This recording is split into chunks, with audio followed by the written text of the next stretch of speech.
जसराम शास्त्री नांगल उदया अंतर्राष्ट्रीय विश्व मानवतावादी साहित्यकार, कॉस्मोपॉलिटन, बैटल ऑफ तराइन सन 1191 ईस्वी और सन 1192 ईस्वी का तराइन का युद्ध, स्थान थानेश्वर के निकट तरावड़ी कस्बा तराइन। अफ़गानिस्तान के गजनी प्रांत में गोरी का जन्म सन 1149 ईस्वी 1150 ईस्वी में हुआ था। अफ़गानिस्तान के गजनी प्रांत में गोरी का जन्म सन 1149 ईस्वी 1150 ईस्वी में हुआ था। उसका वास्तविक नाम शहाबुद्दीन मोहम्मद गोरी था। गोरी सुन्नी इस्लाम को मानने वाला और फारसी भाषा का प्रचारक शासक था। चंद्रबरदाई द्वारा रचित पुस्तक पृथ्वीराज रासो और मिनहाज उस सिराज द्वारा रचित पुस्तक तबकात ए नासरी पुस्तकों में 1191 ईस्वी और 1192 ईस्वी के तराइन युद्धों का विशेष स्पष्ट वर्णन मिलता है। महमूद गोरी प्रथम तराइन युद्ध में बुरी तरह पराजित होकर वापस अफ़गानिस्तान के गोरी क्षेत्र में भाग गया था। मोहम्मद गोरी ने दुश्मनों की शक्तियों और कमजोरियों से प्रेरणा ली। महमूद ने सैन्य अधिकारियों के साथ युद्ध कौशल का विशेष प्रशिक्षण अभ्यास किया। भारत की अकूत धन संपत्ति को लूटने के लिए और इस्लामी सत्ता की स्थापना के लिए गोरी ने अपने दूत किवाम उल मुल्क को जयचंद के पास भेजकर जयचंद से संधि कर ली। हिंदू राजाओं की आपसी फूट बिखराव का सहारा लेकर तराइन के द्वितीय युद्ध में 1,20,000 इस्लामी सैनिकों के साथ युद्ध मैदान में गोरी ने कूच किया। जयचंद की सेना के 20,000 घुड़सवार सैनिक युद्ध कौशल में बहुत प्रशिक्षित थे, बहुत निपुण थे, पारंगत थे।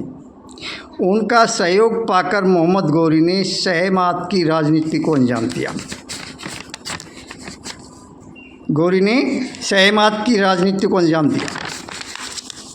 अब तो गोरी ने अपने आदेश में फरमान जारी किया, तो फिर चलने दो सहमात का खेल, गोरी ने कहा। इस तपोभूमि सिंधुराग की इस पावन मिट्टी से उत्सवशाला के सभी तरह के प्रयोजन ख़त्म कर दो, समाप्त कर दो, सब कुछ खाक कर दो, तार तार छिन्न भिन्न कर दो। गोरी ने दोहरा कर आदेश दिया। दार्शनिकों का देश भारत, ये बलिदानी भूमि, आन मान शान की जागीर भारत, खुदा की कसम, गोरी ने कहा। ये बगिया, ये चमन, आर्यों का ये प्यारा वतन, यहाँ से शौर्य, वीरता और न्याय का इंतकाल कर दो, उसे दफन कर दो, इसे सुपर्द खाक कर मिट्टी में मिला दो, उसे दफन कर दो। तो फिर शुरू कर दो निर्जन उत्सवशाला का खेल। ये चौसर, गोरी ने चिल्ला कर कहा, हाय तौबा, तौबा, तौबा, हाय तौबा। फिर दोहरा कर कहा, निर्जन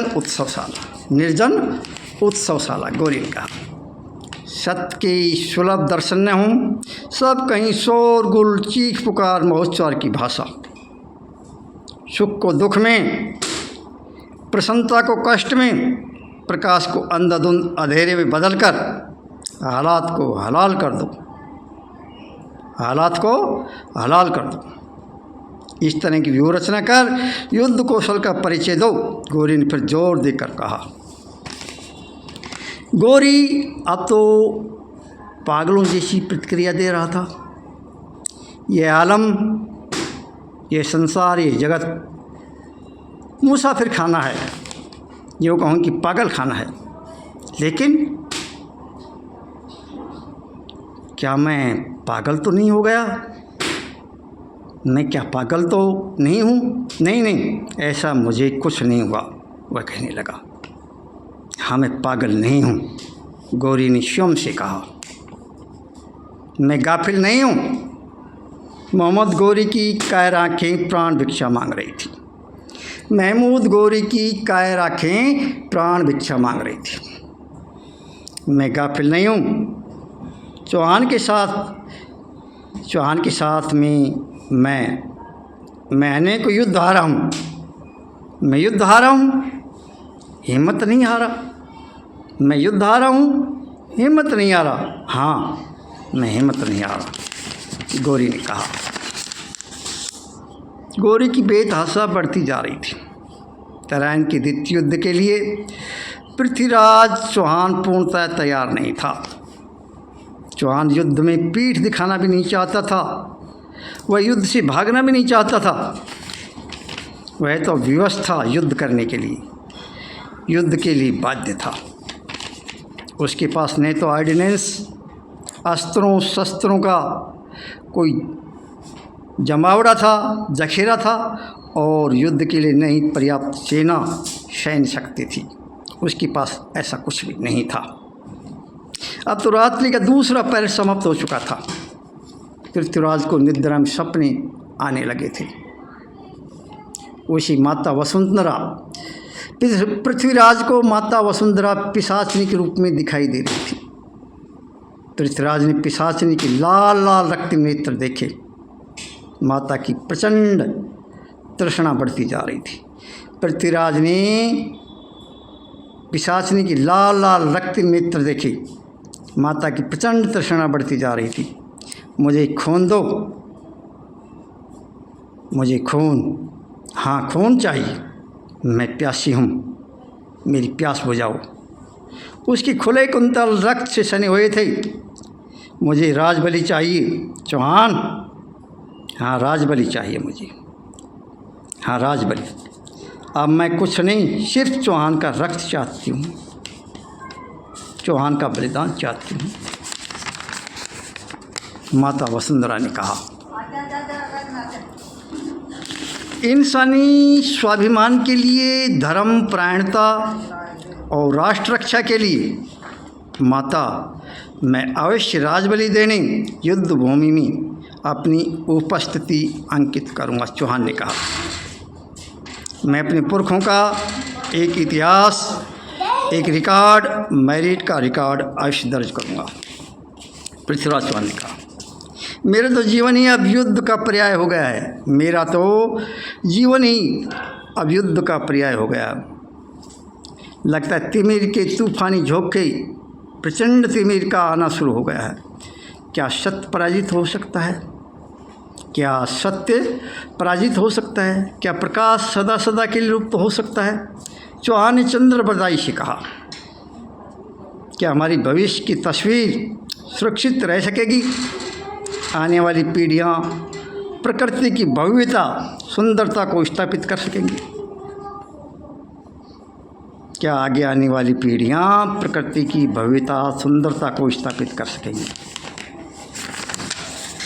क्या प्रकृति के मनोरम मनमोहक दृश्य और सुंदर ध्वनियों से हम सदा सदा रूबरू रह सकेंगे? क्या इन सुंदर ध्वनियों को हम सदा सदा सुनते रहेंगे? क्या प्रकृति के बीच से आने वाली आवाज़ें और ये जीव जंतु क्या लुप्त होने से बच सकेंगे? चौहान ने चंद्रबरदाई से बार बार पूछकर उत्तर को सुनना चाहा। चंद्रबरदाई से इन प्रश्नों की उत्तर सुनना चाहा चौहान ने।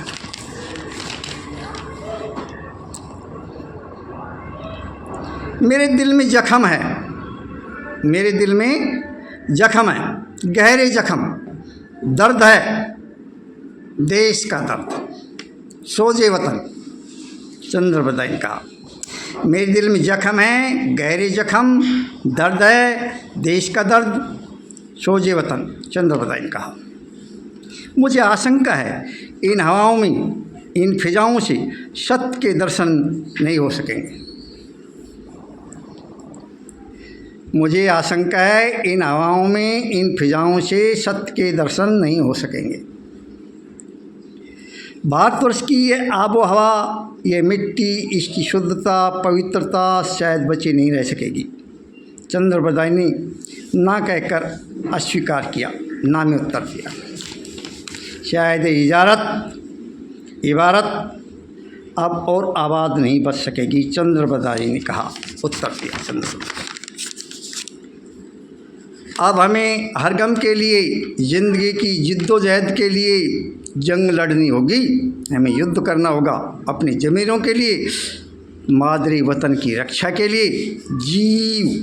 जीवन जिंदगी को कुर्बान करना होगा, हमें शहादत देनी होगी, हमें बलिदान देना होगा। चंद्र बदाई ने कहा।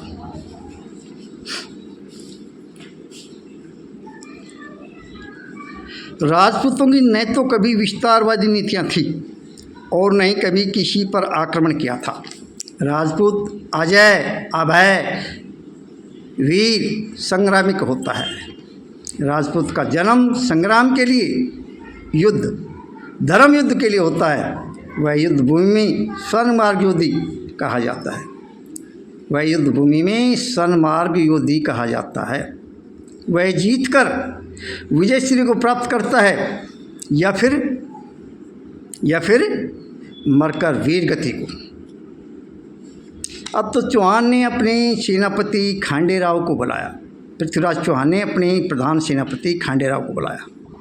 चौहान ने कहा, युद्ध का धौंसा बजा दो, युद्ध का बिगुल बजा दो मारू ढोल को, उत्सर्ग के लिए युद्ध करो।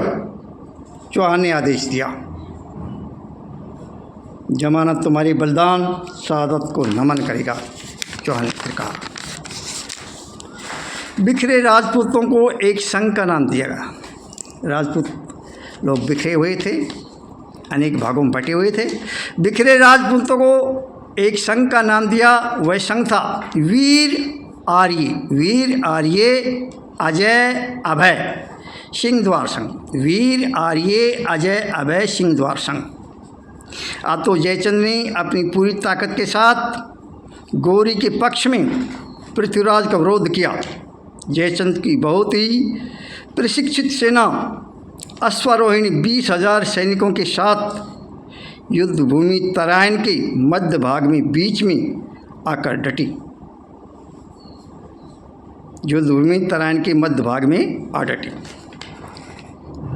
संघ सैनिकों के साथ खांडे राव ने, जो पृथ्वीराज का प्रधान सेनापति था, 42,000 सैनिकों को युद्ध भूमि में उतारा, जो बहुत तेज थे, त्वरित, युद्ध कौशल चातुकारिता में बहुत सिद्धस्त थे, निपुण थे, रणबांकुरे थे। 2 घंटे बीत जाने पर युद्ध भूमि से इस्लामी सेना की छक्के छूट गई। इस्लामी सेना तित्र बित्र होने लगी, भगने लगी। लेकिन छद्मी गौरी ने इस पर सह मात की रणनीति को अंतिम अंजाम दिया था। लेकिन छद्मी गौरी ने इस वर्ष सहमात की रणनीति को अंतिम अंजाम दिया था। गौरी ने दूर से सेना का निरीक्षण किया।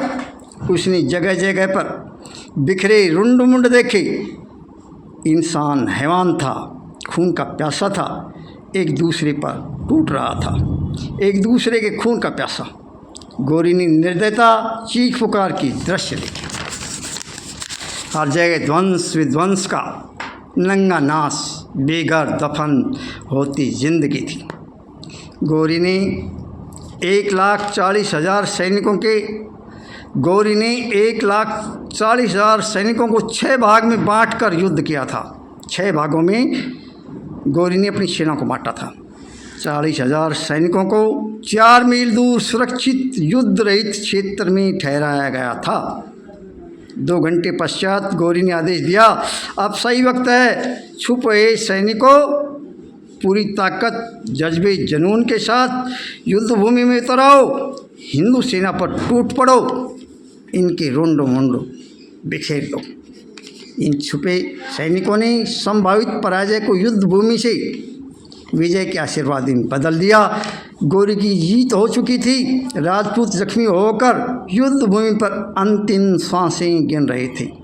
राजपूत जख्मी होकर युद्ध भूमि पर अंतिम सांसें गिन रहे थे। किसी का सर कटा हुआ था, किसी के पैर कटे हुए थे और वे अंतिम सांसें गिन रहे थे, क्योंकि वो संख्या में बहुत अल्पमत में थे।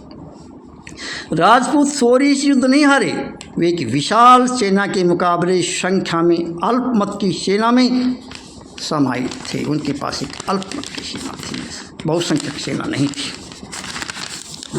खांडेराव वीरगति को प्राप्त हो गया था। पृथ्वीराज का महान सेना नायक खांडेराव अब वीरगति को प्राप्त हो गया था। सैकड़ों सैनिकों ने पृथ्वीराज चौहान को घेर लिया और उसे बंदी बना लिया। गौरी ने आदेश दिया, चौहान का सर तन से जुदा कर दो सैनिकों। चंद्रबरदाई की भी निर्ममता से हत्या कर दी गई।